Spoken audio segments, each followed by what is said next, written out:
I've got some really good news for you, crypto fam. And no, I'm not talking about some hopium BS. I'm talking about the real deal. That's why I got the green background going on. Crypto Week. No, I didn't say Shark Week, although that's kind of cool. But Crypto Week is happening. We're going to be doing regs that week in Congress. We're also going to talk about a standalone crypto bill being proposed about taxes, anyone? That's right, no taxation without representation. We're also going to talk price action. Why? Because BTC's getting close to all-time highs, along with some of our favorite alts that I say lots of naughty things, so here's your warning. Are starting to make some better moves here. HBAR not too long ago, everyone, was in that 12-cent range, and now we're at to the 16-cent mark. XRP, I know we're having trouble breaking 230, but at least we're trying to move up better than those days where we were in the 30 to 50-cent range. Yeah, that's right. Crypto Week is coming. We're talking about a bunch of regs. Yeah, 3 different bills happening no, not this week. I don't want to give it away.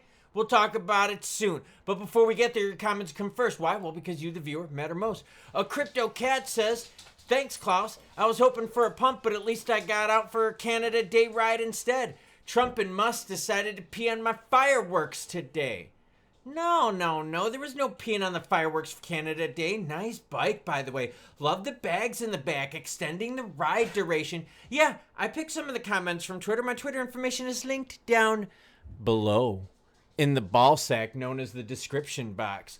Craig Bose says, Klaus, I've been in Florida since last Friday, and you are the only videos I've watched for the news. Always reliable, always spot on with the facts. Best channel for crypto. Well, thank you. And by the way, tomorrow is the 4th of July fireworks day for Los Estados Unidos. Yeah, that's us here in the United States. I'm going to be bringing you coverage anyways. Frankie D hanging out with us in the hood says nothing better than having some Portillos and listening to my guy Klaus. Frankie, you suck, but in a good way. Here's why. Dude, used to live in the Chicago area, and I love me some pillows. What I wouldn't go for a combo with peppers? Oh my God. Thanks for everything, bro. Real facts, not some bullshit XRP going to 6,000 overnight crap. Choo-choo what? Choo-choo go Cubs? No, I know. I got my hat on. How about PCA turning it around from last year to this year, huh?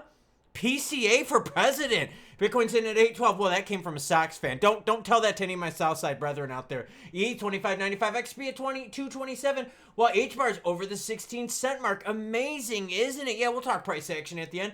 But first, Grayscale. Yeah, that XRP Sol ADA BTC ETH basket. They saw this as unexpected. That's right, because the game was changing. But now the game might be changing even faster. Why? Because look what I got. A bunch of bills up on the screen. What kind of bills do you got, Klaus? Because normally bills suck. I've got crypto bills standalone. I've got the House having Crypto Week July 14th. But let's get back to it. While this development was unexpected, it reflects the dynamic and ever-evolving nature of the regulatory landscape surrounding a first-of-its-kind digital asset product like GDLC. Grayscale's digital large cap fund. Remember, about 4.6% of that fund is XRP, and they'd be the first spot fund like this. That'd be juicy. They first approved it, the SEC that is, and then they said, nope, sorry, we don't want it yet. Look, we're just going to keep squeezing them until it happens. And I know a lot of you are pissed because you're like, but bro, we got rid of the bad boy Gensler. What's Atkins doing for us? I know it sucks. Loomis drafts a standalone crypto tax bill. Look. This standalone tax bill has a very small chance of making it on its own. It's going to have to be piggybacked onto something else. And damn, this lady looks like the fucking devil. But it's going to have to be piggybacked on something else for it to work. But let's still see what Loomis wants to talk about. The bill proposed an exemption for crypto taxes and capital gains of $300 or less with a $5,000 annual exemption cap. Well, that's actually kind of cool. Okay, so what essentially that would do would say, hey, is look, if you trade less than $5,000 annually for crypto a year, or you use crypto for less than $5,000 a year, you wouldn't be taxed on that. That's really cool, right? So for those of you out there that are just dipping your toes into crypto, or if you're getting to the end of the year and you're like, well, I could unload some stuff that really sucks, and maybe I'm only up a little bit, or maybe there's something you bought and you're like, dude, I'm into the profit, and this was one that I didn't really know how it was going to turn out, and you're like, okay, cool, I'll unload it and I'll put it into my longs. Dude, that'd be awesome then, right? Yeah, I think you all would be down with this kind of action. She said, this groundbreaking legislation is fully paid for. Cuts through the bureaucratic red tape. No, that's a lie. There's always bureaucratic red tape. Let's be real here. And the problem is, when does Congress ever vote on standalone bills? They don't. They always piggyback tons and tons and tons of shit together. That's why these bills are like thousands and thousands of pages long. Even her basic crypto bill that you see how long this is? This is 24 pages. This will be piggybacked onto something like 800 pages long. Let's get back to it. It says it cuts through the bureaucratic red tape and establishes common sense rules that reflect how digital technologies function in the real world. We can allow our archaic tax policies to stifle American innovation, and by legislation ensures Americans can participate in the digital economy without inadvertent tax violations. The other problem that Loomis has is she's a BTC maxi, like on the far extreme side of things. And the other problem we got is there were 3 Republicans that voted against Trump's BBB, you know, the big, beautiful bill. So for her being like way far out there on the one side of the spectrum, she might not even have the support to get this to go through. So I'll keep you updated with that. But now onto the mega good news. This coming from French Hill.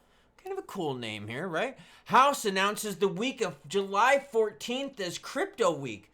Move over, Shark Week on the Discovery Channel. You've got some competition. That's right. Today, the House Committee on Financial Services, this is breaking news. This is July 3rd. See, I told you I'd bring the juicy news. That's why you hit the subscribe button and notification bell. Look at me pimping myself out. July 3rd, this is what they brought. As part of our work to deliver, President Trump promised to make the United States the world leader in digital assets. House Republicans will bring the Clarity Act, the Anti-CBDC Surveillance State Act, and, hold on, I told you there's 3, and the state's Genius Act to the floor for Crypto Week. This is fucking awesome. These pieces of legislation will further the president's pro-growth and pro-business agenda. Oh, this is a historic opportunity for the United States after years of work. American innovators are one step closer to having the clarity they need. Okay, so essentially this is what's going to happen. House Financial Services, right, are going to push all 3 of these, and they're going to upvote these. Essentially what that means is this is now at the subcommittee level. They get approval from this, right, which is going to be easy. It's a Republican-dominated subcommittee here. They're going to be able to upvote this, move this to the entire House floor the week of the 14th. What's good about this is that we've already seen the Genius Act pass the Senate. But what we'll see is in this House Financial Services meeting, if they're going to want to make any modifications to it or if they're going to pass this cleanly. This lets us know if they're going to be able to railroad this thing straight through and get it done fast. Because if they pass it cleanly, it goes right to the president's desk. If they make modifications, then it backs to the Senate, where then they get to vote on those modifications to see if they then want to send it to the presidency. You see what I'm saying? With the Clarity Act, they're going to be like, look, we got to package this thing. How are we going to do it? Can we put tax stuff in there? It didn't make it in the big, beautiful bill, but maybe we could do that with the Clarity Act. Then we also get to see what are the pain points with the Clarity Act. The Stablecoin bill, the Genius Act, that's got a pretty good chance of making it. The Clarity one, we're not sure yet what the problems people have with it, because here, look, stablecoins, pretty easy to regulate. But they still had problems with it. They had problems with Trump stablecoin. They've got problems with things like Tether, and we know that, right? But now the rest of this crypto blob, they've got lots of problems with Trump meme coin. They got lots of problems with Melania meme coin. They got lots of problems with whole, like, crypto in general outside of BTC and ETH. And how do we know that? Because the fucking SEC is still denying every freaking ETF out there, even under the current El Presidente administration, outside of BTC and ETH. So anything alt-wise, they're not approving. So we're going to see what the big problem we have here is, because we know that honestly we're having some problems with traditional finance trying to hold this stuff back. So we're going to learn on the week of the 14th, better known as Crypto Week, what's going on with there. We might even, I don't know. I can't open my mouth. I will make sure I get you coverage from that week. Just throwing it out there. All right, let's talk about crypto price action. This is a big week right away. Okay, crypto price action. Seeing some green up on the screen, some beef moving. Look, I mixed Bitcoin and Ethereum together. Bitcoin getting close to that all-time high. Altcoin season index, 23 out of 100. Inflows, yeah, we got inflows. It's big-time BTC inflows. What about HBAR? Talked about that earlier in the video. right at that 16-cent mark. So you were able to snipe some 12-cent range HBAR and turn that around for some juicy profits. Yeah. So again, when it goes back to Loomis's thing of saying, yo, under 5,000 annual exemption, maybe you had a quick short-term play and you want to turn around for juicy profits. And most of the time it's like, well, dude, I just don't want to pay any of the cap gains or short-term gains on that kind of bullshit. Awesome. Done. A bill like this would help you do that. And then you can be like, okay, cool, I dipped my toes in the water quick. I made my profits. I'm going to turn this into longs. Awesome. Cool. You could do that. But HBAR fans, how do you feel?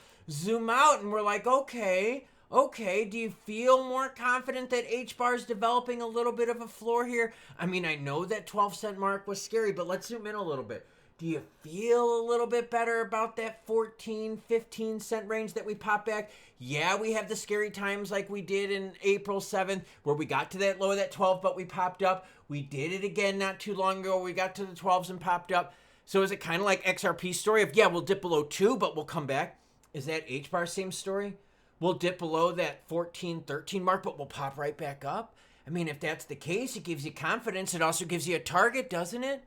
Then we start talking about Clarity Act. We start talking about the Stablecoin Bill of Genius Act. Now, mind you, Congress doesn't give us clarity, and they ain't a bunch of geniuses. Sorry, that was a shitty joke. That was a total dad joke. And I stole that from one of you commenters, too. So I got it. Whoever that was, I got to give you credit for it. So, does that give you more confidence? Now, look at XRP. Volume, we're still strong. 3.8 billion. I'm expecting it to really fall off here, unless something juicy happens price-wise or news-wise, right? But realistically, with the 4th of July holiday weekend, a lot of traditional finances is going to chill the F out. So I'm looking for holiday volume to kind of go, right? No big deal. Because if we go through this July 4th low volume weekend holding our prices within the friend zone, I'm okay with that. I'm totally okay with that. In fact, I feel good because zooming out, my two big stories with XRP are this. Most players out there are feeling good because we're still way up from where we were pre-election time, right? In that 30 to 50 cent range. That was our friend zone then. And that was a shitty friend zone. She wasn't even letting us look at cleavage. She was wearing like hoodies and shit like that, covering it up, right? Now we feel better because like our friend zone is like 210 to 230, okay? So first thing I feel about, we got massive gains from where we were in November. The second thing I feel really good about is the floor above 2, okay? So we've got those two things built. We still don't have regs. We still don't have an ETF. We still don't have lower rates. We still don't have like the strategic reserve asset that we were promised. We still don't have all of that, and yet we're still holding those two key points. And for that reason, I'm bullish. We add some regs from crypto week. Maybe someone is nice enough to send me some Portillo, ship it to my house. Thanks, Frankie D, for bringing it up. For real, if you haven't been in the Chicago area, when you do go to Portillo's. Get some fries, get some cheese dip that shit in there, get a combo, get some peppers thrown on there, maybe get a beef, get it real, like ask them to dip it for you. They'll dip the bread in the au jus, dip it, get a little cup of au jus on the side so you could pour it on there, so you could soak it in there. Oh, you'll be a happy guy. But either way, think about it. XRP, you gotta be happy. We're holding a floor. Our prices are good. Our volume stable despite all those things I was just sharing. For real, now I super want Portillo's. That's kind of the one bummer about living in the South where I do. We don't have that kind of food down here. There is no like Portillo's-esque type chain. And I hate to call them a chain because they're so good. But for real, anyone that lives like in the Chicago area, Portillo's is like insane freaking food. Okay, back to crypto. Sorry. Food, you got me started. I'm homesick. I've been out of Chicago for like 14, 15, no, holy shit. Yeah, 14, 15 years, something like that. So, okay, either way, back to crypto. Crypto week. We're going to learn a lot. We're going to learn what pain points we have. We're also going to learn time frame expectations. And that time frame expectation is going to be a big one because it's going to let you know out there what can we expect. Because we already kind of have a good idea of when Jerome Powell is going to cut rates, right? Kind of like that September on. We also kind of know, okay, well, wait a minute. When are we going to start thinking about other money changes? And you know what I'm talking about with that, right? Because think, the end of the year, we know what happens with budgets too. You're going to see venture capital kind of pull back on the purse string. So that's when the dev money dries up. Everyone's been talking ISO. Not going to touch on that for now, obvious reasons. But honestly, we get a time frame on regs on top of JP. Then you've got the ETF money flow, which could help us out at the end of the year. Retail money stays strong. This could be good, everyone.